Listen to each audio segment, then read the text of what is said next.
The New York Stereoscopic Association, Stereo Gallery. So again, this is the stereo gallery part of the show, and today's is people and portraits. Last time was neighborhoods. So I'm just going to briefly tell who these people are. This is my good friend Rich Costa. We went to Hofstra University together. And in the background, if you remember, if you were here for the last show, you might notice the wall mural over there. That was the subject of one of my neighborhood shots. And again, this is in the East Village. Okay, this, as everyone probably recognizes, is Ellis Island, and that is my grandfather.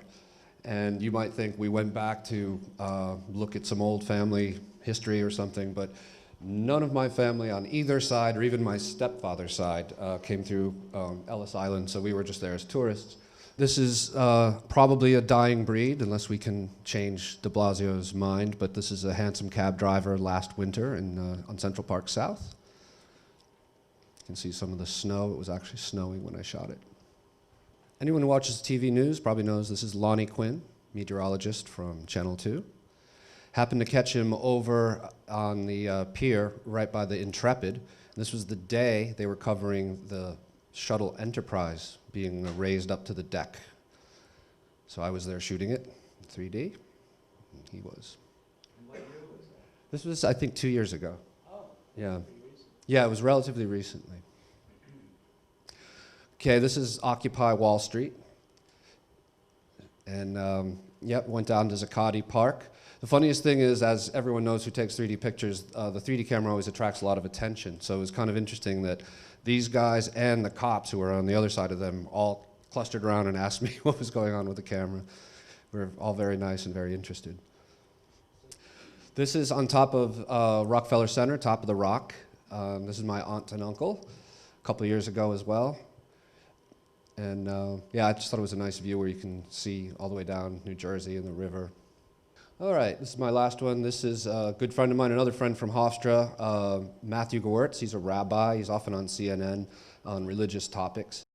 Daughter Sadie and son Jake and other daughter Talia and Lauren, his wife.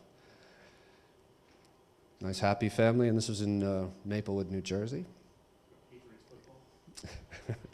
All right, and now it's Carlton Bright's turn. Hello. Jamie asked me to put together stuff, and I found ones from my very first hard drive I ever had of digital video. So this is like 10, 12 years ago. And I was excited because the cameras, I just took them out and walked down the street, and I had them side by side, and I just started shooting. And so these are really the first things out of an early digital side-by-side camera. We're talking Pentax. This is, you know, is this 4x3? Did you change the 16:9? No, I didn't change any. These were all 4x3s. Back then, you didn't have a choice of 16:9. And so these are all the original formats. I love the way the hat on the character on his shirt counteracted his body language. It was just and he just stood there. A young woman with two little kids. It was just a nice spring day. We're talking 2004, 2005. You can even see the kind of the styles. No. Oh yeah, by the way, these were the first camera shots. So I asked Jamie to include them because there's a lot of flaws in these. And the point is to say, just do it. Just go out and do it. And you'll learn through looking at them rather than trying to follow rules and regulations. Were you just pushing the buttons? Yes, I was just pushing the buttons. And I walking down the street and I would see people, and this actually was a sequence, kissing, then her reacting, and it was all candid. This is. And by the way, these were all real. These were not staged. I would just walk along and see stuff and say, could I take your picture? And again, this is 11, 12 years ago. And you can see that even the bum's clothing had a style that was from another time and era. This is a local performer, and saw her on the street, and we were by this graffiti wall, and I said, hey, let's do some stuff. And so she just improvised and had fun, and I did, and this is, again, one of many from a sequence. And she's from Russia. She has a very thick accent. So we couldn't really communicate, which actually made it more interesting and fun. Okay. All right, up next is John. Okay, this is a country and western singer. We were shooting, writer, and we were shooting her video up in Chester, New York. It's Jenna Torres. And actually, the story is that's how I met Pierre's brother, Francois, at a shoot for a band called For King and Country, which should the interview will air on PBS, but she wrote their first top 10 hit. This is just a photographer backstage at Terminal 5, which is on 55th Street or 56th Street in Manhattan. I think the band was the Scissor Sisters. This was their road photographer. I just kind of like the shot. It's the Black Eyed Peas on, what was that? Yeah, September 30th, 2011 in Central Park. You could see the rain. I love that shot, but that's like, the top end of rock and roll. Central Park, Great Lawn. That's pretty much while you're on the top of the heap. But it came down, as you can tell, on Fergie's shoes. That's not like a style statement, that's mud. That is Justin Bieber at the, an Albany Arena, back in Times Union Arena in Albany in 825. He was like 16 at this point. I met his grandfather first backstage. I knew nothing about, this is when he was coming up at this point. And he ran around the arena during sound check just for fun, like nobody knew why he was doing it. He was like a 16-year-old kid just having fun. He ran through the whole empty arena. And before I met him, again, I know him through his grandfather, so it's a whole different. Now, there are technical problems with this picture, but not a man in the audience can tell me what they are right now. Anyway, this is Anya Sapuskinova from House of Yes. She's responsible for more women dropping out of ceilings on silk sheets than any person in New York. We started bumping into each other in about 2010. Phenomenal acrobat, and runs House of Yes in Brooklyn. This is Brad Paisley at Rochester Arena. Brad likes to go out into the crowd and play what they call a B stage, which he puts all the way in the back so the cheap seats get part of a performance. When I showed up at this show and I listened to sound check, I listened to this guy play, and I went over to him. I didn't know he was the headliner. I said, hey, you got great guitar chops. He thanked me, and when the concert's going on, I just happened to be in front of house, standing next to the sound console. He's walking through all his fans. He comes over to me and goes, how do you like the show? I said, great, man. Thanks. And he takes off to the B stage. This is my old buddy, Eric Titecombe. He's now he runs the stage elevator at Radio City Music Hall, and not like what brings the talent in, but actually that whole apparatus out front, which was built back in the 30s. Only 5 people ever ran it. We used to be in the, when we were back in high school, we were on the, what we call the stage crew. And all of a sudden I met him at the Garden, at the Radio City, and that was quite the, now Radio City seems like high school to me. This is Tom Doyle. He was very close to Les Paul for many years. He does a full Les Paul show with his wife. He used to drive Les in to perform and be a sound man. That guitar to the left was actually worked on by Les Paul. That was one of his prototypes. The one to the far left is a tobacco burst Les Paul. The one to the right, Tommy is also a virtuoso guitar player and a guitar builder. All right, I don't know who most of these people are, because I was doing this at a sort of a public portrait shoot. I have a couple from several different shoots I did, actually. I do this every so often. So these people just really posed in a really photogenic way. And I was really happy with how this one came out. And I tend to crop, some of my stuff is cropped into a square. I like that format. Not all of it is square, but a lot of it is. This would fit into the humor category. This guy was just a great ham.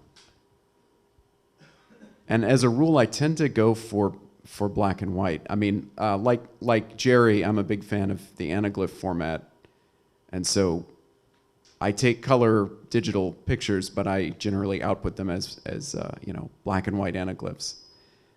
So in this case, I had to convert these to black and white in Photoshop, and sort of mix the color channels to something that looked pleasing, and then make them into MPOs.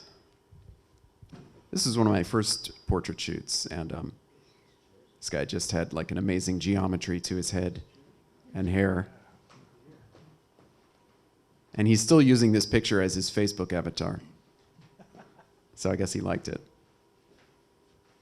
These are a couple musician friends of mine. They just kind of spontaneously struck this pose, and everything about it, the lighting and everything else, just was really great. This was 2010. Some of them were 2011, 2012. The last time I did a big shoot like this was probably 2013. I don't think I did one last year. Okay, this was last year, I think, last spring. This was at a Molly Crabapple's art opening on the Lower East Side, and she had all these giant paintings about the Occupy movement, and she got this woman in a tub full of fake money wearing a Marie Antoinette wig. And I found out later this is a famous porn star, Stoya. And it's not technically the best photo. This is another one from the same shoot. These photos I did with some Canon power shots, and so they're kind of grainy, and there's some technical issues, but they just have a lot of great spirit to them. Were they hard synced? Yes, yeah. There was a wired controller. And it's weird looking at this. I don't know what it is. This guy looks like he's pregnant. I think it's looking at it on the big screen. This is one of the things I've done where I've composited in a different background. I like to go around and shoot architecturally interesting environments, especially when they have a strong perspective. And I spent one day wandering around Penn Station, which, Penn Station is really like 3 or 4 different train stations, all built at different times in different styles. And I found all kinds of interesting stuff. And I was amazed that nobody stopped me walking around with this camera with wires trailing out of it, thinking I was working for Al Qaeda or something. This is another one, a composited one. This one and the last one were part of I had prints of these in a show a few years ago, 2-person show that I was in. Did you do it close screen? Generally, yeah, I shoot people like in front of a green screen, so that I have the option of putting something else in the background. This is a musician friend of mine who had these sort of steampunk-looking glasses built for him by a jeweler that are sort of part of his performance, part of his stage get-up, and they just worked really well in this context. That's composited also. That's a background. I don't even remember exactly where all of these backgrounds are from, but I look for things where the light kind of works. This is another musician friend of mine, and of course she wasn't actually standing in this pixelated world. That's just some subway platform somewhere. And this was kind of about as experimental as I've gotten. But it's interesting, when you pixelate a 3D image, you can still get depth information out of it. Your brain can still see the depth, which I think is an interesting effect. I think that might be the last one. Let's see. Yep. All right. There you go, Jerry. Okay. Oh, this is Alphonse Schilling. I have to say, the late Alphonse Schilling. He is the one who taught me about 3D, and Paul actually took Alphonse's 3D class, which is a great privilege. I don't know anyone else. So and this was from the period when I was running film 3 times through my Revere camera. Oh, and here is a shoot for Amazing Spider-Man 2 they had finished the shoot, they had finished shooting the film, and then they did a little more shooting right on my block. This is right out my window. And look, she is totally in the air. Of the two protagonists, only 1 foot is on the ground. And here's Claudia, who you all saw last week. And this is at the Salmagundi Club several years ago. So that was when I really discovered that she's a good presenter. And this is the pier by the right by where the space shuttle is. And I love getting water, and I was getting the fountain, and this little girl just stood for an instant in the perfect pose. I'm also noting that I like to up the saturation, but I would back off on it. And here, this is a selfie with Martine. We are down at Dance New Amsterdam, a beautiful ballet studio that has a skylight and, of course, giant mirrors. So we are reversed in the mirrors, but of course, we're fully stereo coherent in the mirrors. I don't know if we're fully coherent, but we're fully stereo coherent. And here is a couple visiting from Austria. This is a snowstorm of 2 or 3 years ago, and I was interested in how the snow had melted and was photographing it when they asked if I would take their photo, and I said, I'll do better. I'll take your photo with my 3D camera and email it to you. And so we had a correspondence going back and forth. And here is down by, this is down by the Battery. Again, I upped the saturation to my satisfaction on my monitor, but this is way beyond what I would normally inflict, but it's kind of beautiful. It's almost like a painting. A Tai Chi master is in the center, and you can just barely see the photographer, who's like a ninja. And this is September of 2013, when we're just setting up at the Holo Center. Notice anybody in this room who is in the picture? And also Martina, who is back from Germany, and I hope we all see soon and do some things with. And this is outside of Uncle Mo's restaurant, my favorite. This was just, it was just a beautiful opportunity. Usually I shoot a few of a picture, and here I walked out of the restaurant and I just, bang, grabbed this one and loved it. And this is a memorial. I shot this in 1979. This is I used to go to the top of the World Trade Center all the time, and I used to also wait for that little moment at the end of Star Trek when each of the 3 main characters would refresh what just went on, and then there would always be a shot with Spock where he showed that he just didn't get it.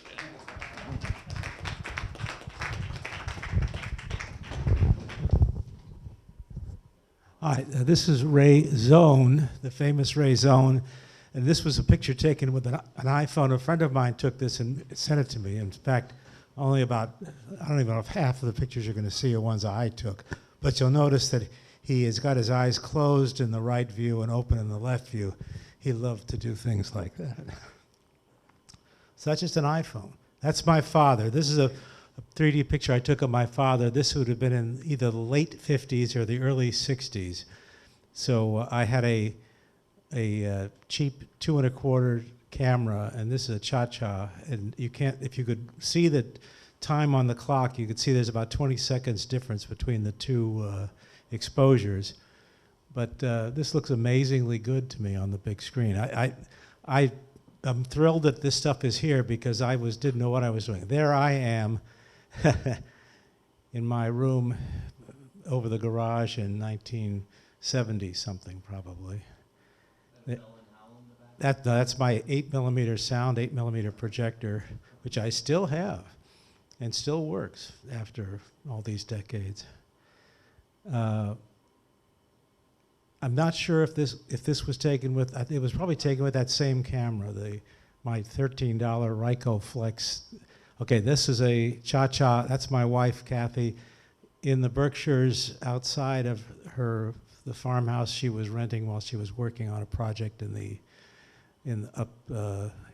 Berkshires. I think it actually says Campbell on that sign, which is her name, but it was just a coincidence because it wasn't Kathy Campbell, it was some other Campbell. But I took a lot of really great Cha-Cha pictures up there, and this was one of the few with people. This was in Boston, the bagpipers, nothing more to say, except everything you're seeing is Cha-Cha. And luckily, not many people were moving too much. There's one little girl in the back which moved a little bit, but anyway, I was very proud of that one. It's as fast as I could do it. The Nikon, my Nikon FE2. This is a Fuji. That was a Fuji Chrome 400. Now Susan Pinsky took these pictures at a party at my apartment here in New York. That's our friend Renee holding a Viewmaster viewer. I thought I had taken these pictures, but I visited Susan Pinsky and David Starkman a few weeks ago in Los Angeles, and she put all these pictures she took at the party up, and there they were. So she must have sent them to me, and I just forgot about it. Who else was at the party? This was her boyfriend, the late, I'm sorry to say, Ed Summer, who was an avid 3D person. She just brought over a box of stereo realist slides that he took on the location of the movie Conan the Barbarian with Arnold Schwarzenegger. So I've been pawing through those now to see if there's any good ones. And I think the last few are of somebody you'll recognize.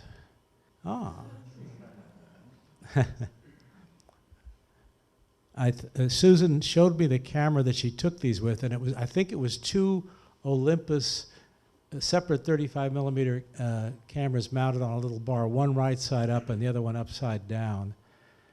And I'm damned if I can tell you whether they were film or digital. I don't know what kind of camera that was. How many years ago was that taken? Anyway, that's it.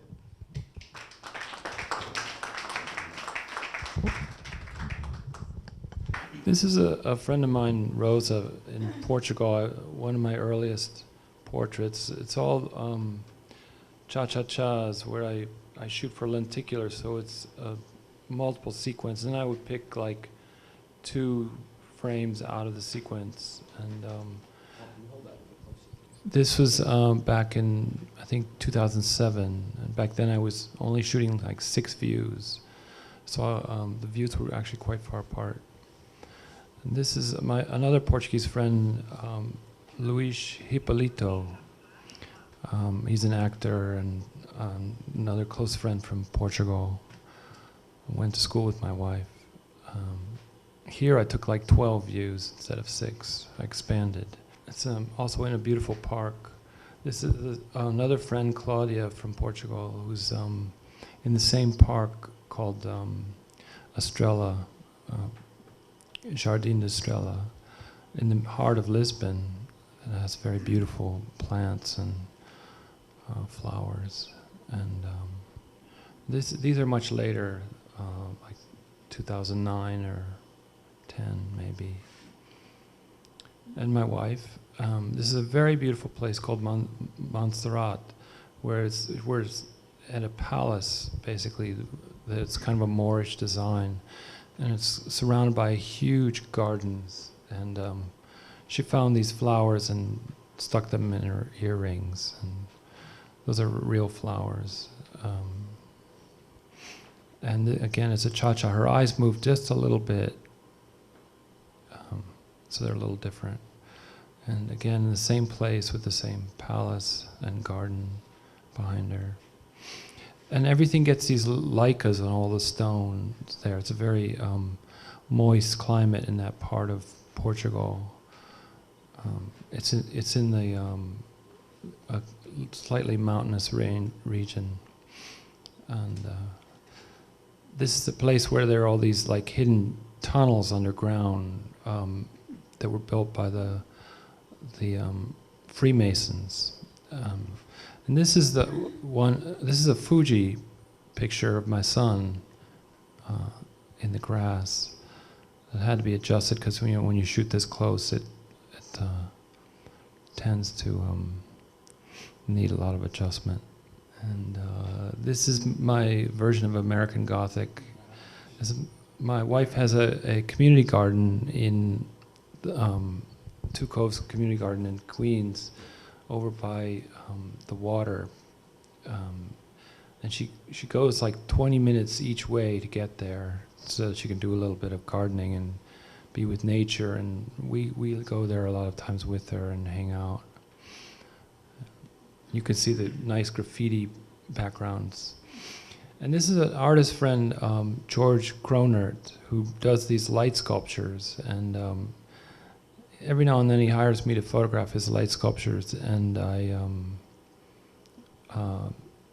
this time I had him pose with this light sculpture, and he's kind of looking up at them in a funny sort of way.